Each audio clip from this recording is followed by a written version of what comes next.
name is Ashley Morales, and joining me today on Impact Catalyst is Tonya Ruble-Richter with the Arts Conservatory for Teens. Thank you so much for being here today, Tonya. Thanks so much for having me. Absolutely. So, can you give us a little bit of background on the Arts Conservatory and its mission? Sure. So, Arts Conservatory for Teens, we go by ACT, is actually, we're in our 12th season now. And we started as a pilot in South St. Pete with Dr. Alex Harris and a couple other members on his team. And they created it to actually bring high level arts education to under-resourced youth. So from that point, it's expanded quite a bit. We've served over 14,000 students in that time. We have 13 different sites. We have multiple teaching artists, multiple disciplines. And what we do as a whole is that we use the arts as a catalyst to reach youth in a way that's different from maybe some other organizations that are out there. We work to bring, whether it's dancing, singing, music production, game coding, behind the scenes stuff, whatever it is, something in the creative lane that can actually reach kids and help them build self-esteem, build relationships among peers. We're just trying to help kids build up and build better futures for themselves. Especially in a time when a lot of these arts programs are being cut at schools.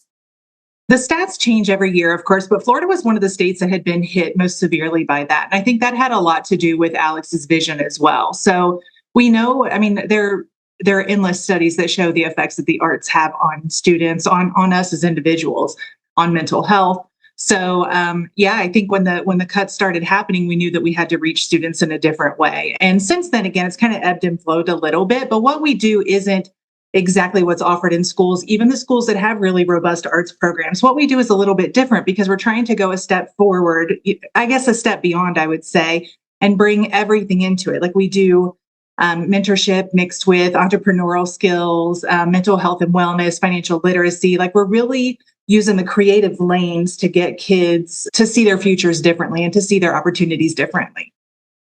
That was something that I wanted to ask you about because not only do you work with teens on these incredible creative endeavors, but you also focus on, like you mentioned, those entrepreneurial skills.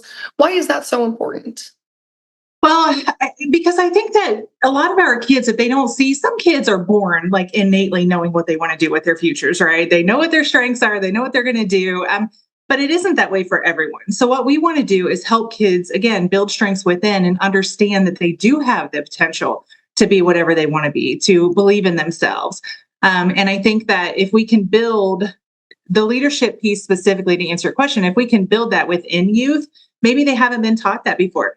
Maybe they haven't, had someone tell them, you can do this. These are your opportunities if you want to take the lead on this, not just in your life. Maybe you own a business. Maybe you help someone else start businesses. All of these things that can help them build better futures. And our whole overarching mission is that when we build stronger youth, we're also building a stronger economy, stronger communities, and it's all intertwined for sure. Absolutely. And I know that you do a lot of measuring of your program success. So can you give us an idea of just how much of an impact ACT has had?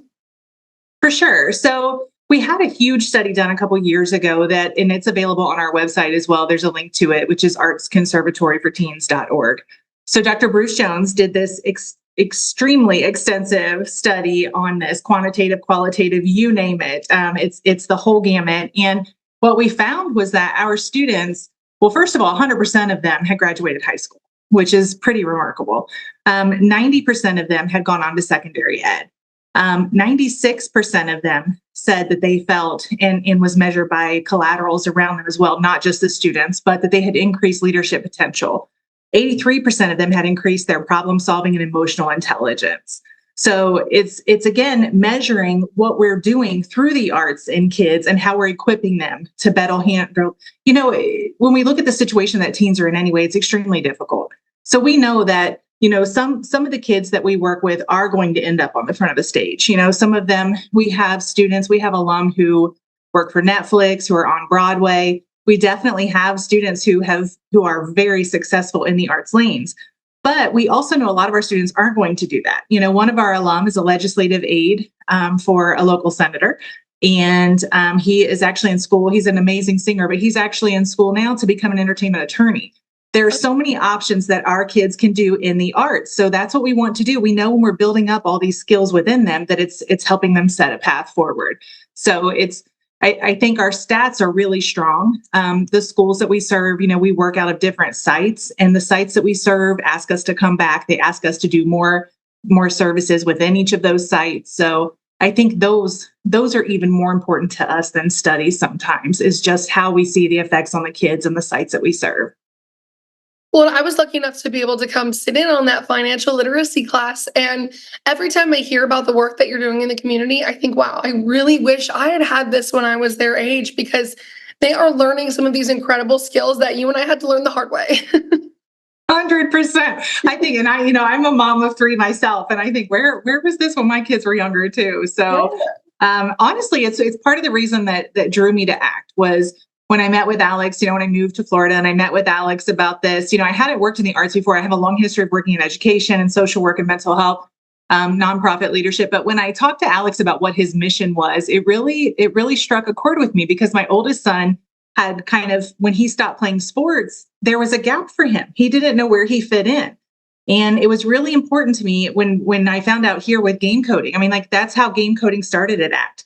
When we see a gap and we see that kids are interested, there's a bulk of something that people are interested in, then we add it. Same way that making beats or music production started. So I think my son really would have navigated in one of those lanes if he had had that opportunity. So I've seen firsthand what it does when kids don't have a place where they feel like they can fit or belong or be excited about something. Or build that confidence. Every kid that I met in the program, they carried themselves with so much confidence. Isn't it amazing? I know. I'm impressed by them still. And most of them have been with us for more years. We serve kids ages 11 to 18. So we do middle school and high school. A lot of our kids have been with us for years. And it's really cool to see the growth within them as well. That's incredible. That has to be just the most fulfilling job, and seeing, the kids graduate, I'm sure it's bittersweet.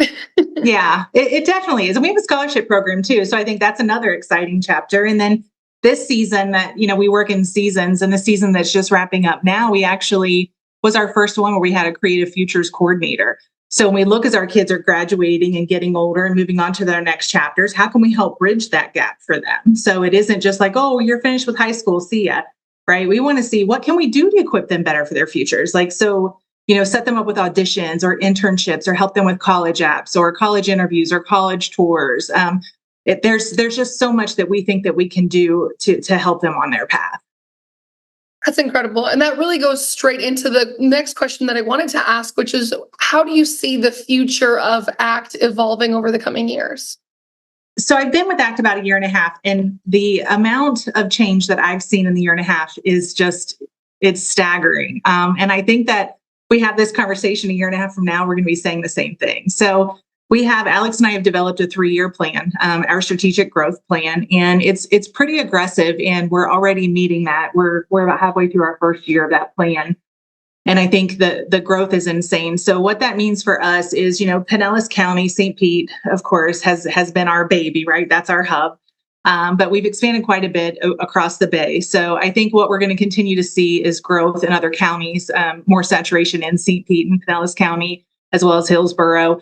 We're kicking off Sarasota County and Manatee County as well. So I think, I guess the growth is kind of, it's in several ways, meaning that we'll have more sites, more counties, more disciplines so that we can reach more kids, more mentorship and intern opportunities. I think just as we grow, we continue to evolve and see what needs can we fulfill through what our mission is, right? Without having any mission drift, but staying true to why we're here, which is to serve more kids and to help them into better futures. That's incredible. And one thing we didn't talk about that I wanted to mention is that these kids are learning from some of the best people who have worked in the field, some of the most talented people that you will meet. Can you speak a little bit to that? Yeah, thank you for bringing that up, because I think that's a great point too, is that, it gives us street cred, right? Like, because Alex is, if people don't know, I mean, I feel like everyone knows Alex, but if you don't, you should Google him, because Alex Harris, I mean, he's an amazing musician. His entire family, again, he created this because of what the arts did for him and his siblings. And so it's a whole different level of authenticity, I think, that maybe it just gives us a different angle. So part of his model too, because of his talent, his experience that he's done in the arts, and the importance that the arts have had on him and his siblings in multiple ways, he decided to hire people to teach the students that had also been in those lanes. So all of our staff, except for myself, actually, there has to be one, but that's a non-creative. But most of our staff is completely skilled in the lanes that they come from, whether it's dance production, music production, singing, producing albums. The talent is just amazing. So all of our teaching artists, not just our staff, but all of our contracted teaching artists are actually working professionals in their disciplines as well. So we have visual artists, dancers, you name it. So it's really cool. It's really cool because we aren't having someone stand up there and tell kids how they can do something, having never done it themselves. Right. It's very authentic because they're saying, hey, this is what I did and this is how I did it. And this is how you can be successful too. Yeah, and teaching not only this is what worked for me, but this is what didn't work for me. And so here's how I can teach you. Yeah. 100%, which is part of, helping them become independent and realizing how they can create a business as well, right? So whether it's in the arts and that passion or not, it's all interlinked. So if they aren't going to be successful on the front of the stage or whatever that specific discipline is, they can use those skills and that creativity to be successful in whatever path they choose. That's incredible. So for people watching this who want to support you or get involved, can you tell a little bit about that? Absolutely. So if you go on our website, we're actually in the midst of developing a new website and having more opportunities on there. But all of my contact information is on there, and Alex is as well. You can reach out to either one of us or submit one of the forms on there to volunteer. So there are several volunteering opportunities that people can do, whether it's events or doing master classes or coming in and speaking with our kids about something that is in their lane of expertise. Again, we're all about partnering with people who are experts in their lanes, which is why, Bay First and Chase have done financial literacy for us. And then we have a licensed mental health clinician that comes in and does the mental health and wellness. So we would love to have people who are interested in teaching youth about what they do. So that's a huge thing for us. And we also... While you mentioned it a little bit, but even if it's in marketing or something or running your own business, it doesn't just have to be, you don't have to be an amazing singer or dancer. Right. Which is why I'm here. Right. So yes, there is a need for people who can't sing and dance as well. Yes. But I think, whether it's PR or marketing or, lighting and design, we've had people come in and speak to them about that. We actually, the mayor and the chief of police have come and spoken to our kids and are going to next season. So it's all of that. It's about how can they, see the lens of community leaders differently, right? Like we really want to open up the eyes and the vantage points for our kids. So there's a lot that can be done in that lane. We also are having our first gala this year. So we're super excited about that. So people could attend that. And almost all of our events have performances by our students and alums. So it's really cool. But yeah, so that'll be in November. Keep an eye out for that as well. It's a Soul Train costume gala. That sounds so fun. And you also just donate on your website as well, right? So if you want to support one of the programs, you can donate just monetarily as well. Yes, I don't know how I forgot that. We are a nonprofit, so money is everything. Yeah. Yes, thanks for bringing that up. We definitely, we actually are kicking off a new campaign as well. That's called the Champion Circle. And so that is if someone donates $1,000, then they become part of the foundation of the Champion Circle for ACT as well. And that comes with all kinds of perks. Awesome. Well, thank you so much. And again, the website is artsconservatoryforteens.org. So definitely check it out. Get involved. It's a wonderful organization. Yeah, it really is. Thanks so much, Ashley. I appreciate your time. Thanks, Tonya. Thanks for being here. Sure.